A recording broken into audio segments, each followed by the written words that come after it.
नमस्कार, मैं डॉक्टर विकास मित्तल, एलजीआई इंस्टीट्यूट अंबाला। अगर आपको या आपके किसी रिलेटिव को थेरेपेटिक पीके या टेक्टोनिक पीके ऐसी सर्जरी एडवाइस की गई है तो ये वीडियो आपके लिए है। देखिए, केरेटोप्लास्टी का मतलब होता है कॉर्निया का बदला जाना, नेत्र प्रत्यारोपण, जिसमें कॉर्निया ट्रांसप्लांट सर्जरी। जब किसी पेशेंट में आंख की पुतली में इन्फेक्शन हो जाता है, कोई पस पड़ जाती है या किसी और कारण की वजह से वो गल जाती है या उसको बहुत ज़्यादा डैमेज हो जाता है, तो उसमें पहले दवाइयों से ट्रीटमेंट किया जाता है। कोशिश की जाती है कि दवाइयों से उसे रिवाइव कर लिया जाए, इन्फेक्शन को ठीक कर लिया जाए। कुछ पेशेंट्स में या तो इन्फेक्शन बहुत जिद्दी होता है, बहुत रेजिस्टेंट होता है, या उसका इम्यून सिस्टम बहुत स्ट्रांग नहीं होता, तो ऐसे में दवाइयाँ उस इन्फेक्शन पे काम नहीं कर पाती। उस सिनेरियो में हम उसमें केरेटोप्लास्टी या पुतली का ऑपरेशन करते हैं। उस ऑपरेशन में क्या करते हैं कि वो पुतली का वो भाग जिसमें पस है, जिसमें इन्फेक्शन है, जो गला हुआ है, वो पुतली के भाग को साफ कर दिया जाता है और उसकी जगह नया पुतली का वो भाग सेंटर वाला लगा दिया जाता है। ये सर्जरी आंख को बचाने के लिए, आंख में के अंदर इन्फेक्शन को खत्म करने के लिए की जाती है। इस सर्जरी का प्राइमरी मोटिव विजन नहीं होता, यानी कि ये सर्जरी नजर के लिए नहीं की जाती।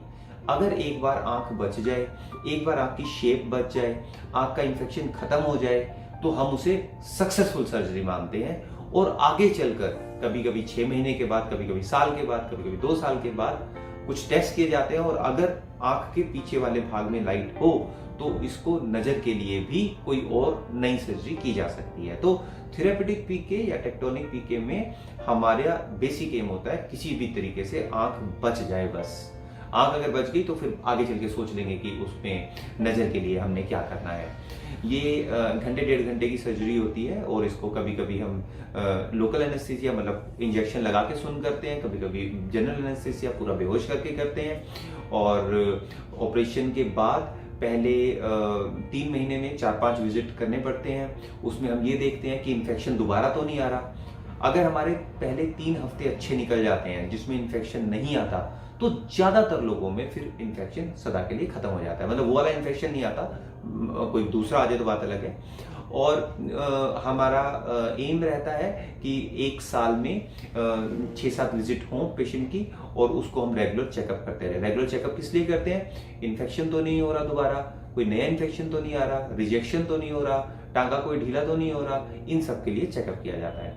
ऑपरेशन के बाद जब सब कुछ सेटल हो जाता है, समझ लीजिए महीने 1.5 महीने में सब सेटल हो जाता है, तो उसके बाद भी अगर किसी भी तरीके की प्रॉब्लम आती है तो जल्दी रिपोर्ट करना होता है। क्योंकि अगर कोई भी प्रॉब्लम है, जैसे रड़क होना, अचानक से लाली बढ़ जाना, नजर अगर थोड़ा बहुत आया है तो कम हो जाना, धूप से चौंधी आना, ऐसा कुछ भी होने से जल्दी अगर आए तो उसका ट्रीटमेंट इजीली हो जाता है।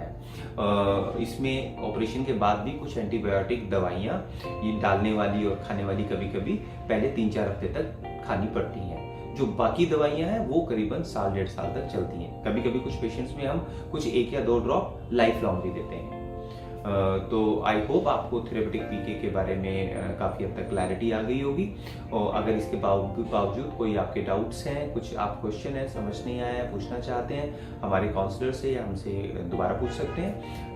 हमारी कॉर्निया यूनिट की या कॉर्निया टीम की हमारी पूरी कोशिश रहेगी कि ऐसे पेशेंट्स जिनके अंदर कॉर्निया ट्रांसप्लांट सर्जरी की जाए उसमें सक्सेस जितना बेहतर हो सकता है उतना करें। Thank you so much.